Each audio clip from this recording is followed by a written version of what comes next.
Ma femme et ses sœurs ont décidé de me faire un canular en m'abandonnant dans une station-service à 320 km de chez moi. Débrouille-toi. Ont-elles ricané avant de démarrer en trombe. Je ne suis jamais rentré. 3 ans plus tard, elle m'a retrouvé. 89 appels manqués plus tard. Avant de continuer, n'oubliez pas de vous abonner et dites-nous d'où vous nous regardez dans les commentaires, on lit chacun de vos messages. Débrouille-toi. C'est ce que ma femme, Stéphanie, a crié en faisant vrombir le moteur avant de me laisser planter sur le parking d'une station-service à Billings, dans le Montana, à 320 km de chez moi à Denver. Ses sœurs, Jessica et Vanessa, riaient à gorge déployée sur la banquette arrière, comme si c'était la chose la plus drôle qu'elles aient jamais vue. Je m'appelle John. J'ai 34 ans. Je travaille dans le bâtiment pour North Peak Engineering. Et j'étais marié à Stéphanie depuis 8 ans. Nous étions montés jusqu'ici pour le mariage de sa cousine. C'était censé être une escapade d'un week-end, juste nous 4 dans sa berline, à partager les frais d'essence et d'hôtel. Pendant tout le trajet, quelque chose clochait. Stéphanie n'arrêtait pas d'échanger des regards avec ses sœurs dans le rétroviseur. De petites conversations chuchotaient quand elle pensait que je n'écoutais pas. Quand je demandais ce qui se passait, elle m'adressait ce sourire et disait « Rien, chérie. Juste des trucs de sœur. » J'aurais dû faire confiance à mon instinct. Nous nous étions arrêtés pour faire le plein à 1 heure de Billings. Je suis entré pour prendre un café et aller aux toilettes. Quand je suis ressorti, elles étaient déjà dans la voiture, moteur en marche. Stéphanie a baissé la vitre avec un sourire étrange. « Monte dans la voiture, Stéphanie », ai-je dit en me dirigeant vers la portière passager. « En fait, » a-t-elle dit, « on a discuté, et on pense que tu as besoin d'apprendre à être un peu plus indépendant. » « De quoi tu parles ? » Jessica s'est penchée depuis la banquette arrière. « Tu es toujours si collant, John, à suivre Stéphanie partout comme un petit chien perdu. On a pensé que ce serait bien pour toi. » Vanessa a renchéri, une petite aventure. Je suis resté là, les clés de voiture à la main. Sauf que ce n'étaient pas des clés de voiture. C'étaient les clés de la maison. Mon pick-up était à Denver, garé dans notre allée. « Ce n'est pas drôle, ai-je dit. Quelle que soit cette blague, arrêtez ça. » Le sourire de Stéphanie s'est élargi. « Ce n'est pas une blague, c'est un canular. Tu es toujours si sérieux, John. Apprends à rire un peu. Débrouille-toi, a-t-elle crié avant d'appuyer sur l'accélérateur. J'ai regardé leurs feux arrière disparaître sur l'autoroute 2, debout là, avec mon portefeuille, mon téléphone et la prise de conscience grandissante que ma femme et ses sœurs venaient de m'abandonner au milieu de nulle part. Le vent d'octobre transperçait ma veste, et je pouvais sentir l'odeur de la neige qui approchait. J'ai appelé le téléphone de Stéphanie, directement sur sa messagerie vocale. J'ai appelé le numéro de Jessica. Même chose. Vanessa avait bloqué mon numéro des mois auparavant après une dispute dont je ne me souvenais même plus. C'est là que j'ai su que ce n'était pas un stupide canular qui se terminerait dans 1 heure. C'était tout autre chose. Quelque chose qui me montrait exactement ce que ma femme et ses sœurs pensaient de moi. Je suis retourné dans la station-service et j'ai demandé au caissier combien coûtait un billet de bus pour Denver. « Aucun bus ne passe par ici », a-t-il dit. Mais Greyhound s'arrête à Billings, à environ 65 km à l'est. J'avais rencontré Stéphanie 9 ans plus tôt sur un chantier. Elle travaillait comme consultante en environnement pour un projet commercial sur lequel mon équipe intervenait.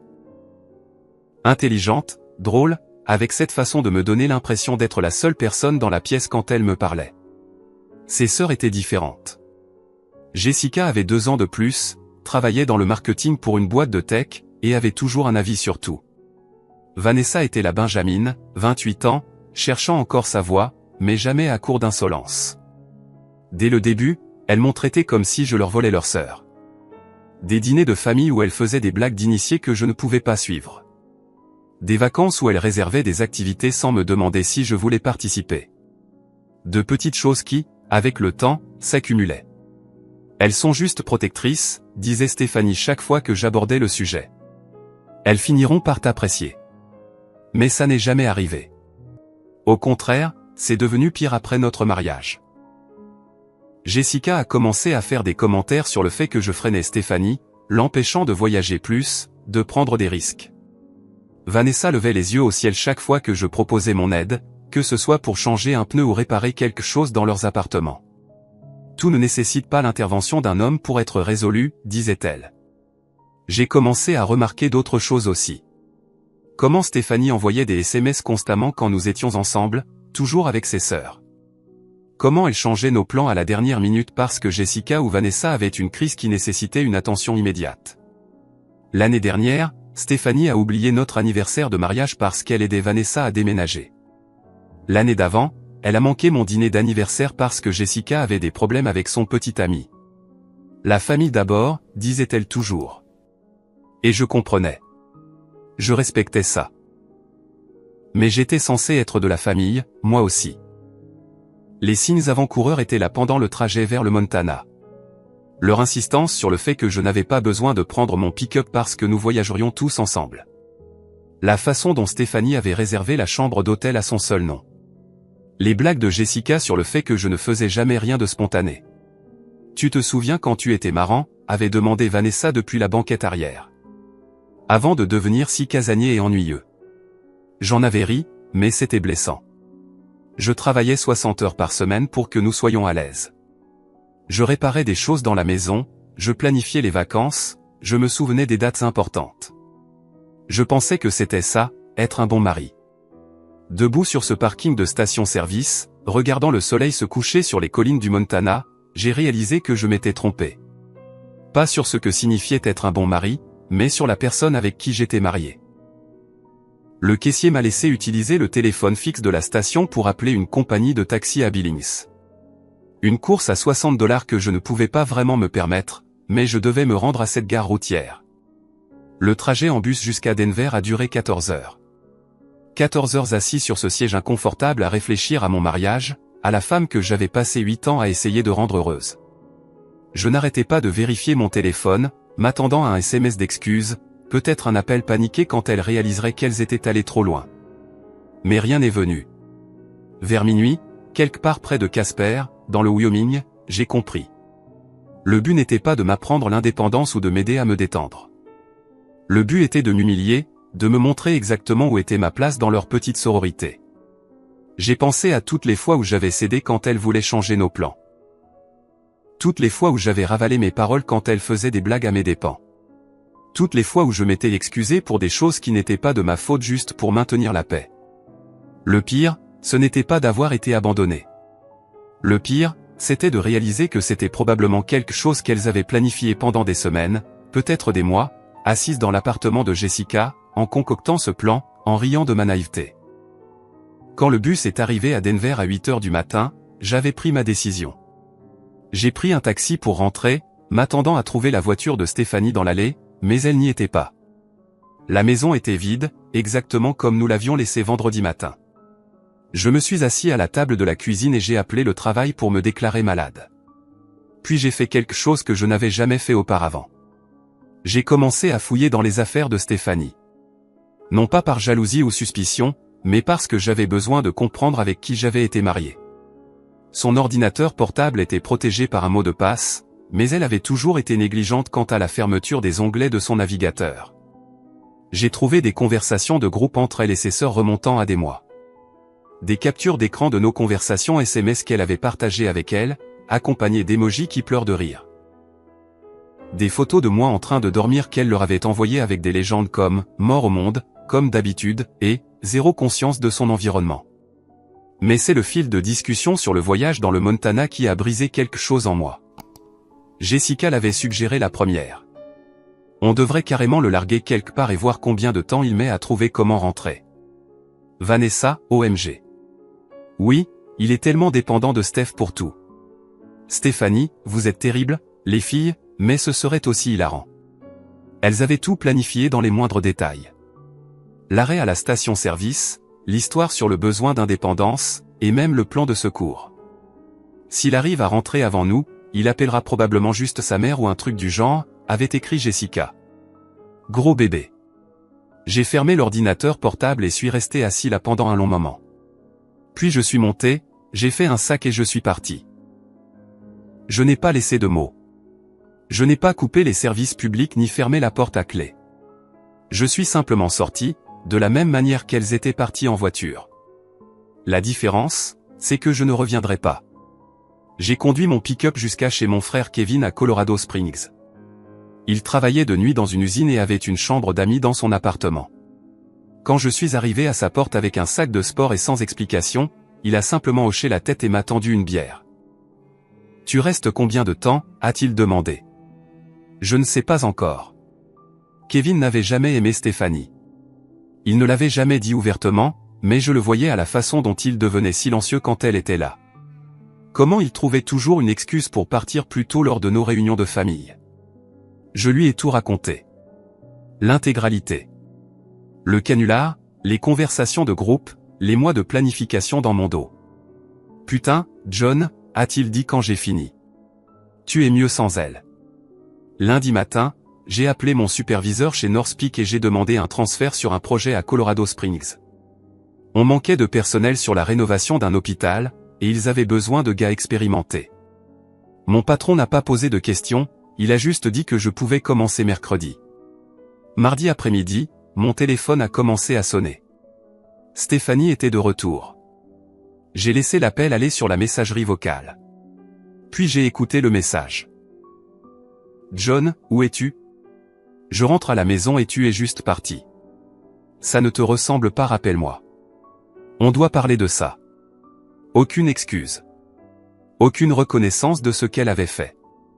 Juste de la confusion face à mon audace de disparaître. J'ai bloqué son numéro. 1 heure plus tard, Jessica a appelé. Je l'ai bloquée aussi. Puis Vanessa. Bloquée. Mais elles étaient malignes. Elles ont commencé à appeler depuis d'autres numéros. Le téléphone du travail de Stéphanie, des numéros que je ne reconnaissais pas. Toujours le même message, je surréagissais. Ce n'était qu'une blague. Je devais rentrer à la maison pour qu'on puisse régler ça. Jeudi, Kevin est rentré de son service avec un air étrange. « Ta femme est là ?» a-t-il dit. Elle est assise dans sa voiture dehors. J'ai regardé par la fenêtre. La berline de Stéphanie était garée de l'autre côté de la rue. Elle m'a vu à la fenêtre, est sortie et s'est dirigée vers l'immeuble. Je l'ai rejointe dans le hall avant qu'elle ne puisse frapper à la porte de Kevin. « John, Dieu merci », a-t-elle dit en tendant la main vers moi. J'étais si inquiète. J'ai reculé d'un pas. « Qu'est-ce que tu veux, Stéphanie ? » « Je veux que tu rentres à la maison. Je veux qu'on en parle comme des adultes. » « Parler de quoi ? » ?»« Du fait que tu m'as abandonné à 320 km de chez moi.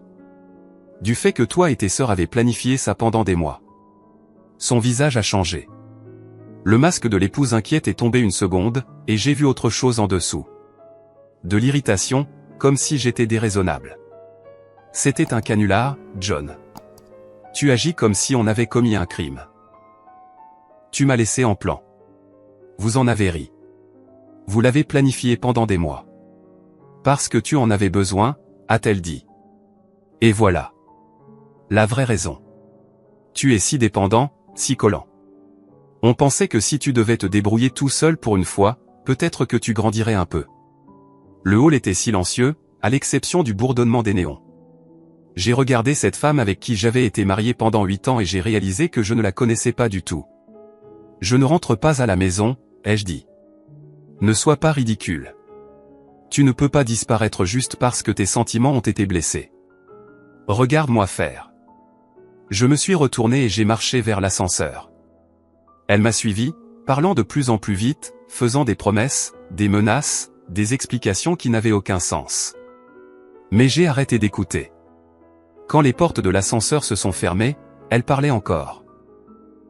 Vendredi matin, j'ai reçu un texto d'un numéro que je ne reconnaissais pas, c'est Jessica.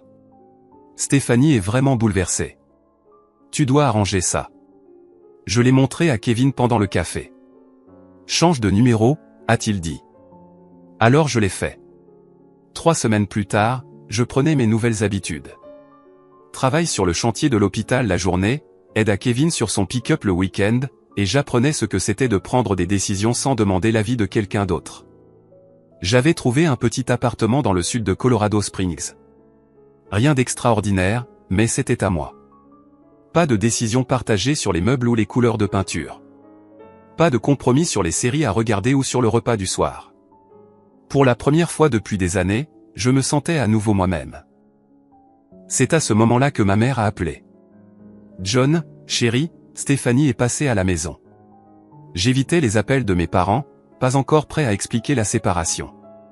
Mais apparemment, Stéphanie n'avait aucune hésitation de ce genre. Qu'est-ce qu'elle t'a dit, ai-je demandé. Elle a dit que tu faisais une sorte de dépression, que tu avais disparu après un voyage en famille et que tu ne répondais pas à ses appels. Je pouvais entendre l'inquiétude dans la voix de ma mère. Maman avait toujours aimé Stéphanie, pensait qu'elle était bonne pour moi, stable, responsable. Ce n'est pas une dépression, maman. On a des problèmes. Quel genre de problèmes qui ne peuvent pas être résolus? Je ne voulais pas entrer dans les détails. Je ne voulais pas expliquer les conversations de groupe, la planification, ou les mois de cruauté subtile qui avaient mené à ce moment dans le Montana. Cela aurait semblé mesquin, comme si je surréagissais à une blague. Je t'appellerai plus tard, maman. Je dois réfléchir à certaines choses. Mais après avoir raccroché, j'ai réalisé que Stéphanie continuait son petit jeu, à contrôler le récit, me faisant passer pour l'instable. Celui qui avait abandonné son mariage pour rien. Ce week-end-là, je suis retourné à Denver, non pas à la maison que Stéphanie et moi avions partagée, mais chez mon pote Marcus. Il travaillait aussi dans le bâtiment. Il avait été à mon mariage. J'ai entendu dire que toi et Stéphanie vous étiez séparés, a-t-il dit quand je me suis présenté à sa porte. Désolé, mon pote. Que as-tu entendu? Juste que tu es parti après une dispute. Elle avait l'air vraiment anéantie. Voilà encore. La version des faits de Stéphanie, où j'étais le méchant qui avait surréagi et abandonné sa femme. Marcus m'a offert une bière et nous nous sommes assis sur sa terrasse. Je lui ai raconté la vraie histoire, en entier. C'est tordu, a-t-il dit quand j'ai fini. Pourquoi ferait-elle une chose pareille? Je pense qu'elle voulait que je parte, ai-je dit. Pas définitivement, mais je pense qu'elle aimait avoir le pouvoir de me blesser, de me montrer à quel point je comptais peu. Marcus est resté silencieux un moment. Puis, tu sais ce dont je me souviens à propos de ton mariage? J'ai secoué la tête. Pendant la réception, tu parlais à quelques gars de mon équipe. Une conversation normale, mais chaque fois que tu riais ou que tu semblais t'amuser, Stéphanie venait t'interrompre, trouver une raison pour que tu ailles ailleurs. Je me suis souvenu de ça, comment elle m'avait sans cesse éloigné des conversations, disant que nous devions remercier tel parent ou prendre des photos avec tel groupe. Je pensais qu'elle était juste une bonne hôtesse. Peut-être, ai-je dit, ou peut-être qu'elle n'aimait pas me voir heureux sans elle. Cette nuit-là, je suis passé en voiture devant la maison où Stéphanie et moi avions vécu. Sa voiture était dans l'allée, les lumières du salon allumées. Je pouvais voir son ombre bouger à l'intérieur. Je ne me suis pas arrêté, je suis juste passé et j'ai continué ma route. Mais voir cette maison, me souvenir de la vie que j'y avais construite, m'a fait réaliser quelque chose d'important. Je ne fuyais pas seulement un mauvais mariage. Je courais vers quelque chose de mieux. Au cours des mois suivants, j'ai commencé à prendre des mesures que j'aurais dû prendre des années plus tôt. J'ai ouvert mon propre compte bancaire, transféré ma moitié de nos économies, trouvé une avocate spécialisée dans les affaires de divorce. L'avocate, une femme directe nommée Patricia Coleman, a écouté mon histoire sans jugement. « Avez-vous des preuves du harcèlement ?» a-t-elle demandé. Je lui ai montré les numéros bloqués sur mon téléphone, les messages de Jessica et Vanessa, la façon dont elles avaient appelé mon lieu de travail. « Et vous avez dit qu'elle est allée chez vos parents ?» Oui. Elle leur a dit que je faisais une dépression. Patricia a pris des notes sur son bloc-notes. On peut travailler avec ça. Le Colorado est un État où le divorce sans faute est la norme, mais le harcèlement pourrait être pertinent à d'autres fins. J'ai signé les papiers cet après-midi-là. Patricia se chargerait de signifier l'assignation à Stéphanie et de lancer la procédure. Une dernière chose, a-t-elle dit alors que je partais. N'engagez aucune conversation. Ne répondez pas aux appels, aux SMS ou aux visites en personne. Tout ce que vous direz pourra être utilisé pour vous dépeindre comme instable ou vindicatif. Et si elle se présente à mon travail? Documentez-le.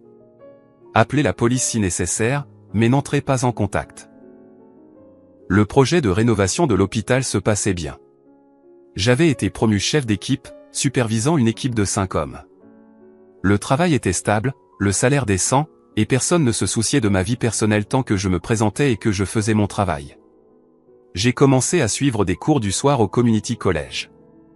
Gestion d'entreprise, quelque chose qui m'avait toujours intéressé mais pour lequel je n'avais jamais eu le temps quand Stéphanie et ses sœurs exigeaient constamment mon attention. Pour la première fois depuis des années, j'avais de l'espace pour réfléchir, pour découvrir ce que je voulais vraiment au lieu de simplement réagir à ce que les autres attendaient de moi. 2 mois après avoir demandé le divorce, Kevin m'a appelé au travail. « Ton avocate veut te parler. Elle dit que c'est important. » J'ai retrouvé Patricia à son bureau cet après-midi-là. Elle avait une pile de papiers sur son bureau et un air satisfait. « Votre femme a été bien occupée, a-t-elle dit. Elle a engagé son propre avocat et ils essaient d'invoquer l'abandon du domicile conjugal. Elle dit que vous êtes parti sans préavis et que vous refusez de participer à une thérapie de couple. » L'abandon ? C'est un peu tiré par les cheveux, mais ils soutiennent que votre départ était délibéré et vindicatif. Ils veulent contester le partage des biens. J'ai senti un froid s'installer dans mon estomac. Même maintenant, même après tout, Stéphanie essayait de contrôler la situation. Mais voici la partie intéressante, a poursuivi Patricia. J'ai demandé à un enquêteur de faire des recherches. Votre femme a raconté aux gens que vous étiez devenu violent et qu'elle avait dû fuir pour sa sécurité. C'est un mensonge. Je sais, et je peux le prouver. L'enquêteur a trouvé des publications sur les réseaux sociaux du week-end où vous avez été abandonné, des photos de votre femme et de ses sœurs célébrant dans un bar à Billings, avec des légendes comme « week-end entre filles » et « liberté ». Elle m'a montré des impressions de publications Instagram. Stéphanie et ses sœurs levant des verres de shot, d'énormes sourires, postés à 23h le jour même où elle m'avait laissé à cette station-service.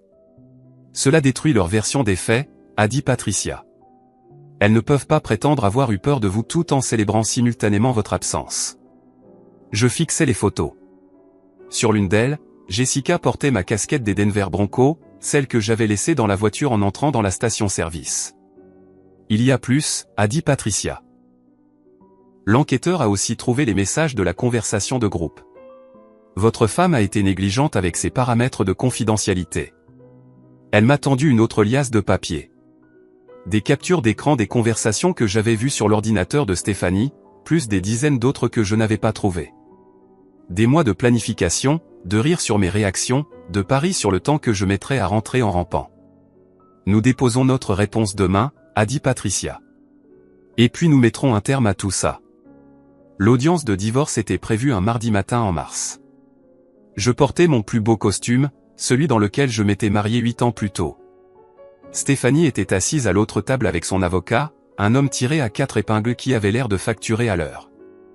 Elle avait perdu du poids, semblait fatiguée. Quand nos regards se sont croisés dans la salle d'audience, elle a essayé de sourire comme si nous étions toujours dans la même équipe. Son avocat a commencé, me dépeignant comme un mari instable qui avait abandonné sa femme après un désaccord mineur. Il a dit que j'avais disparu sans préavis, refusé la thérapie et que j'essayais de punir Stéphanie pour un canular inoffensif. Votre honneur, Monsieur John Thompson cherchait clairement une excuse pour quitter son mariage. Il a utilisé une simple mésentente familiale comme justification pour abandonner ses responsabilités. Patricia s'est levée quand ce fut notre tour. Elle était calme, professionnelle, mortelle. Votre honneur, j'aimerais soumettre des preuves qui contredisent les affirmations de la requérante. Elle a tendu au juge la pile de captures d'écran, les publications sur les réseaux sociaux, le harcèlement documenté. Point par point, elle a démonté la version de Stéphanie. Voici des messages textes entre la requérante et ses sœurs, planifiant ce qu'elles appellent un canular des mois à l'avance. Voici des publications sur les réseaux sociaux de la nuit où elles ont abandonné mon client, célébrant leurs actions. Et voici des enregistrements de harcèlement continu après que mon client a demandé à ne plus être contacté. Le juge a examiné les documents en silence. L'avocat de Stéphanie lui chuchotait des choses urgentes, mais je pouvais voir la panique sur son visage. De plus, a poursuivi Patricia, la requérante a répandu de fausses rumeurs sur l'état mental et le caractère de mon client auprès d'amis communs et de membres de la famille. Il s'agit d'un schéma de manipulation et d'abus émotionnels, pas des actions d'une épouse inquiète. Quand le juge a finalement levé les yeux, son expression était neutre, mais ferme. Sur la base des preuves présentées, j'accorde le divorce comme demandé. Les biens seront divisés à parts égales sans pension alimentaire accordée à l'une ou l'autre des parties. La Cour ne trouve aucune preuve d'abandon du domicile conjugal ou d'abus de la part de l'intimé. Stéphanie a essayé de m'approcher dans le couloir du palais de justice, mais Patricia s'est interposée. Aucun contact, a-t-elle dit fermement. L'ordonnance est toujours en vigueur. J'ai marché jusqu'à mon pick-up sans me retourner. 3 ans après cette station-service dans le Montana, c'était enfin fini. Mes cours de gestion d'entreprise ont porté leurs fruits. 6 mois plus tard, j'ai créé ma propre entreprise de BTP, Thomson Contracting. De petits chantiers au début, rénovation de salles de bain, réparation de terrasses. Mais le travail était régulier, et les clients appréciaient d'avoir quelqu'un qui se présentait à leur et tenait ses promesses. Kevin est devenu mon premier employé. Puis Marcus nous a rejoints quand le mot s'est passé que nous étions des entrepreneurs honnêtes qui ne lésinaient pas sur la qualité. J'ai acheté une petite maison dans l'ouest de Colorado Springs. Rien d'extraordinaire, mais elle avait un garage pour mes outils et un jardin où je pouvais réfléchir. Pas de décision partagée, pas de réunion de comité sur les couleurs de peinture. Environ 1 an après la finalisation du divorce, j'ai croisé Marcus à la quincaillerie. « T'as eu des nouvelles de Stéphanie ?» a-t-il demandé. Je n'avais pas pensé à elle depuis des mois. Quoi à son sujet? Divorcée à nouveau. Elle a épousé un type de son travail 6 mois après votre divorce. Ça a duré environ 1 an. J'ai pris les vis que j'étais venu chercher et me suis dirigé vers la caisse. Tu ne veux pas savoir ce qui s'est passé, a crié Marcus derrière moi. Pas vraiment. Et je le pensais. Stéphanie et ses sœurs ont finalement dû faire face aux conséquences de leurs actes.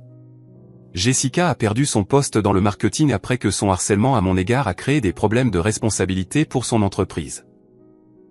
Les tentatives de Vanessa de répandre de fausses histoires sur moi se sont retournées contre elle lorsque des amis communs ont comparé leurs notes et ont réalisé qu'elle mentait. Le remariage rapide de Stéphanie et son divorce ultérieur ont endommagé sa réputation dans notre ancien cercle social, la laissant de plus en plus isolée des personnes même qu'elle avait essayé d'impressionner. Certaines leçons ne s'apprennent qu'à la dure. Merci d'avoir regardé jusqu'au bout. Si cette histoire vous a touché, n'oubliez pas de liker, de vous abonner et de partager. Et surtout, dites-nous ce que vous en pensez en commentaire, on adore vous lire.